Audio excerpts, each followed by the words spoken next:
अत्याचार विनाश का कारण बनता है। अरे सुमुखी, ये शिक्षा और ज्ञान तूने अपने इस दुष्ट पति इंद्र को क्यों नहीं दिया? यदि दिया होता तो आज इस दृश्य की रचना ही ना हुई होती। नारायण नारायण।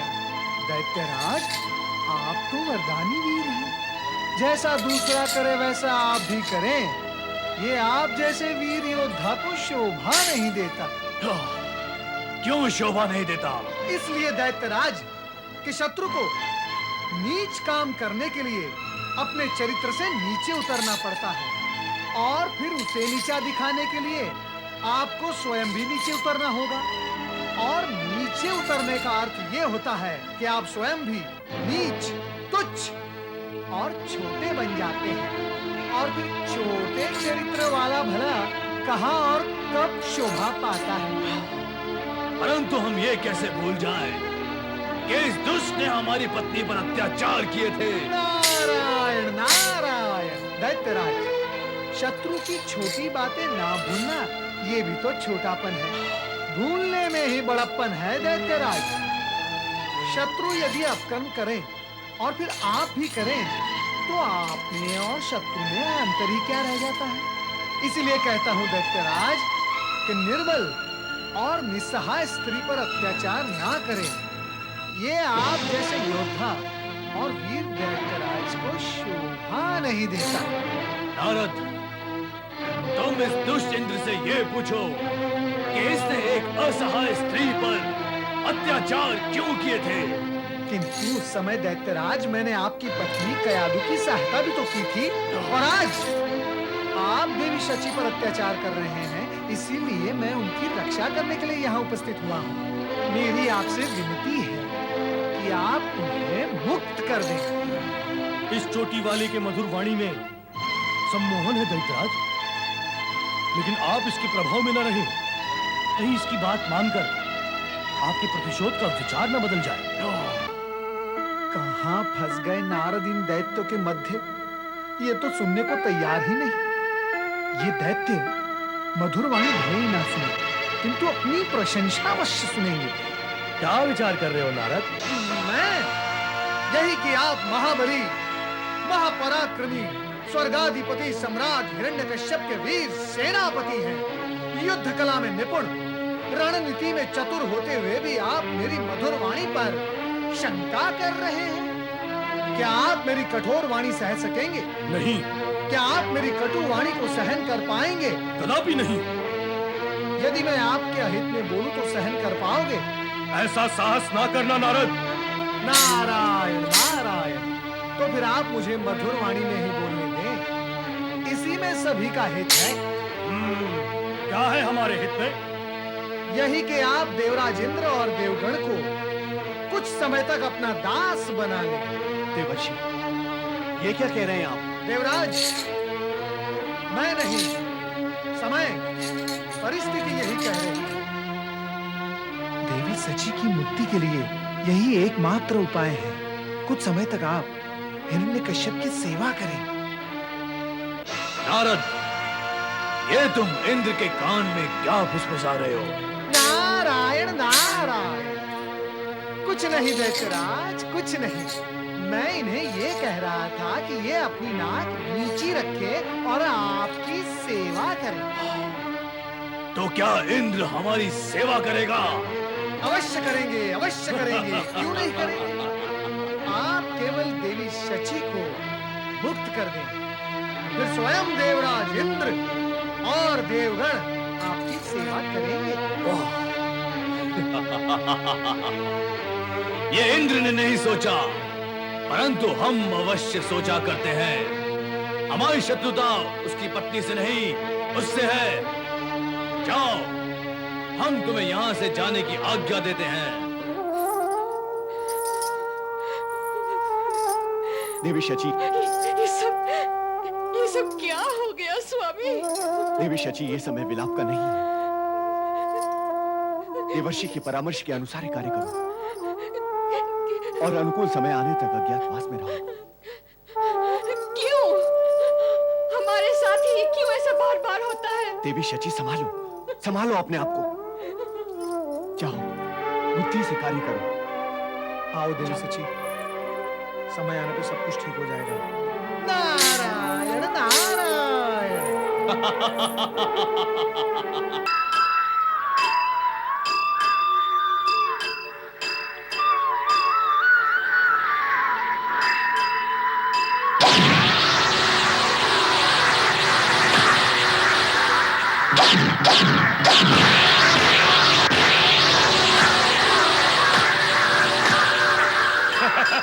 धनुर्धारी अंधकासुर की जय। धनुर्धारी अंधकासुर की जय। धनुर्धारी अंधकासुर की जय। अंधा है फिर भी सही लक्ष्य पर जाता है उसका बाण। शब्द भेदी बाण चलाता है ना। हाँ रे, हम तो अपने 2 नेत्रों से भी इतना सही लक्ष्य नहीं ले सकते। ओम ओम हरि हरि, ओम ओम हरि हरि, ओम ओम हरि हरि। कौन आया इधर? हम हैं अंधकासुर, दोनों भाई। हम शंट और ये अमर्क। नहीं नहीं, तुम दोनों नहीं, तुम 3। ये तीसरा मधुरवाणी वाला कौन है? ये तो तुम्हारा छोटा चचेरा भाई प्रहलाद है। मेरा चचेरा भाई प्रहलाद यहाँ? हाँ, हम इसे दैत्य कुल की शिक्षा देने के लिए यहाँ लाए हैं। मेरा प्रिय भाई प्रहलाद। अच्छा हुआ भैया प्रहलाद, तुम यहाँ आ गए। अब यहीं रहकर शिक्षा प्राप्त करना। हाँ? दैत्य गुरु शुक्राचार्य की इस आश्रम में तुम ऐसे चमत्कारी शस्त्र अस्त्रों की अद्भुत शिक्षा ग्रहण करोगे कि तुम्हारी दैत्य शक्ति देखकर शत्रु भय से थर-थर कांपने लगेंगे। भैया अंधक, कौन है हमारे शत्रु और किसे थर-थर कंपाना है? और ऐसी शिक्षा व शक्ति का लाभ ही क्या जो निर्दोष प्राणियों को कष्ट पहुंचाए, उनका रक्त बहाए। शिक्षा तो प्राणियों में प्रेम, अहिंसा और सत्य का ज्ञान जगाकर उन्हें समीप लाती है। घृणा, हिंसा और मिथ्या का प्रचार करना शिक्षा का कार्य नहीं है। शिक्षा तोड़ने का नहीं, जोड़ने का कार्य करती है। प्रहलाद, तुम्हारी ऐसी ही विचित्र बातों ने राजसभा में तुम्हारे पिता हिरण्यकश्यप और दैत्य गुरु शुक्राचार्य को क्रोधित कर दिया था। वहाँ तुम्हारी बातें और व्यवहार किसी को अच्छा नहीं लगा था, इसीलिए तुम्हें आश्रम में भेजा गया। और यहाँ आकर भी तुम वैसी बातें करने लगे। यहाँ ऐसी बातें करना वर्जित है, ऐसा करना नहीं प्रहलाद। पता नहीं क्यों तुम्हारे मन में दैत्य विरोधी भावनाओं का विष क्यों भरा हुआ है, किंतु हम तुम्हारे मन से ये सारा का सारा विष निकाल कर रहेंगे। इसीलिए तो हम तुम्हें यहाँ लेकर आए हैं। तुम जिसे विष कहते हो, मैं उसे अमृत कहता हूँ। और तुम्हारे मन में जो भावनाएं हैं, तुम उन्हें अमृत समझते हो, किंतु मैं उन्हें विष कहता हूँ। अब यहाँ आया हूँ तो प्रभु की कृपा से तुम्हारे भीतर के विष को बाहर निकालने का कार्य भी करूँगा। मुझे शिक्षा देने योग्य यदि तुम्हारे पास कुछ अच्छी बातें होंगी तो मैं उन्हें भी अवश्य ग्रहण करूँगा, किंतु करुणा और परोपकार की शिक्षा तो तुम्हें मुझसे ही ग्रहण करनी होगी। प्रहलाद भैया, समझ में नहीं आता, इतनी कम आयु में ऐसी ऐसी बातें तुमने कहाँ से जान ली? अंतर चेतना और सद्भावना से। क्या क्या बोला तुमने? अंतर चेतना और सद्भावना, क्या होता है ये सब? सारे जगत और जगत के सारे प्राणियों से प्रेम करते हुए उनके हित और उपकार की भावना को सद्भावना कहते हैं। मन में जब सद्भावना होती है तो बड़े सुंदर सुंदर अच्छे अच्छे विचार अपने आप ही मन में आने लगते हैं। भीतर की चेतना जागृत होकर विचित्र ज्ञान देने लगती है। क्या क्या ऐसी चेतना और ज्ञान सभी को मिलता है? नहीं, सभी को नहीं, केवल उनको जो सभी से प्रेम करते हैं और सभी प्राणियों का हित और उपकार करते हैं। पर भैया प्रहलाद, हमने तो दैत्य कुल में जन्म लिया है, यहाँ प्रेम, हित और उपकार जैसी बातें ही नहीं होती। जन्म दैत्य कुल में ले अथवा देव कुल में, उससे क्या अंतर पड़ता है? तन और मन सभी का एक जैसा होता है। मन में अच्छी भावनाएं हो तो दैत्य भी देव बन सकता है, और मन में विकार हो तो देवता भी दैत्य बन सकता है। सारी रचनाएं मन से आरंभ होती है। प्रहलाद यद्यपि आयु में छोटा है किंतु है चतुर। अपने तर्कों द्वारा अपने से बड़ों को चुप कर सकता है। अब यदि हमने भी शीघ्र ही इसे अपनी चतुराई से दैत्य विद्या में शिक्षित नहीं किया तो पिता शुक्राचार्य के क्रोध का भाजन बनना पड़ेगा। तब तो हमें शीघ्र ही इसे वश में करने का उपाय सोचना होगा। पर उपाय कैसे सोचेंगे?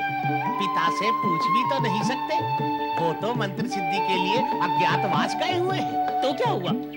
अरे वो जहाँ भी होंगे हम उन्हें ढूंढ लेंगे। तो चलो चलो। हाँ? तुम्हारी बातें सुनकर मन को बहुत अच्छा लगता है भैया प्रहलाद। हाँ, बहुत अच्छा लगता है। हाँ भैया, हमें ऐसी अच्छी बातें सुनाया करो। केवल अच्छी बातें सुनने से कुछ नहीं होता, उनको सुनकर अच्छा आचरण भी करना पड़ता है। वो कैसे हो सकता है? हमें तो कठिन लगता है। प्रभु भक्ति से सब सरल हो जाता है। प्रभु भक्ति? हाँ नग भैया, इस जगत में नारायण नाम और नारायण भक्ति से बढ़कर अन्य कुछ भी श्रेष्ठ नहीं है। पर दैत्य तो स्वर्ग के सिंहासन को ही श्रेष्ठ मानते हैं। उसे प्राप्त करके सुख, सुविधा, संपन्नता प्राप्त हो जाती है। सुख, सुविधा और संपन्नता प्राप्त करना जीवन का परम अथवा अंतिम लक्ष्य नहीं है। इसीलिए दैत्य गुरु इसी ओर भागते हैं। वैसे भी अत्याचार और आतंक से प्राप्त किया हुआ वैभव और संपदा अधिक समय तक टिकते नहीं, पर विष्णु भक्ति और कृपा से सुख संपदा संयोजित प्राप्त हो जाती है और स्थायी भी होती है। प्रहलाद तो सरल और सुंदर बातें बता रहा है। हाँ, हमें इसकी बातों को मानना चाहिए। तो बोलो।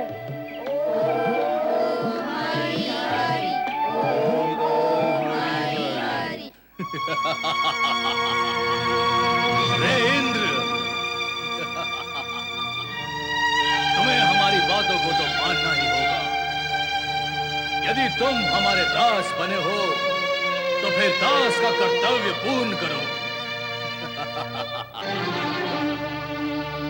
क्यों क्यों पीड़ा हो रही है ना मन में? क्या सोच रहे हो? यही कि जिस सिंहासन पर तुम बैठा करते थे, आज हम उस सिंहासन पर बैठे हैं और तुम हमारे सामने हाथ बांधे खड़े हो। ईर्ष्या हो रही है हमें इस सिंहासन पर बैठा देखकर। तो इस ईर्ष्या को मिटाने का केवल एक उपाय है और वो है मदिरा पान। मदिरा के सेवन से मन की सारी ईर्ष्याएं समाप्त हो जाती हैं इंद्र।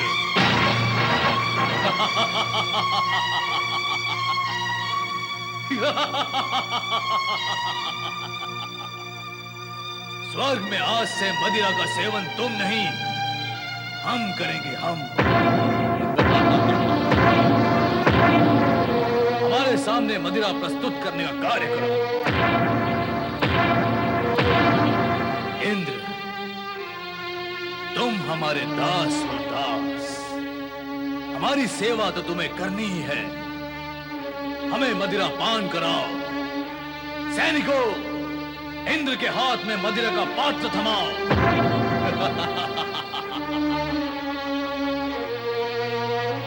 लो।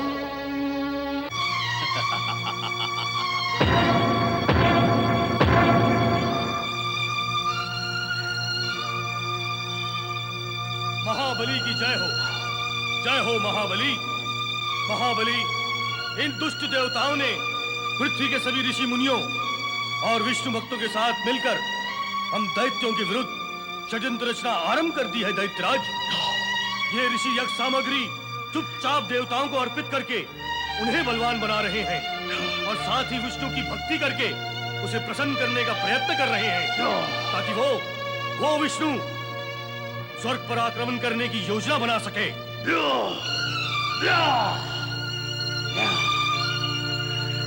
Yeah!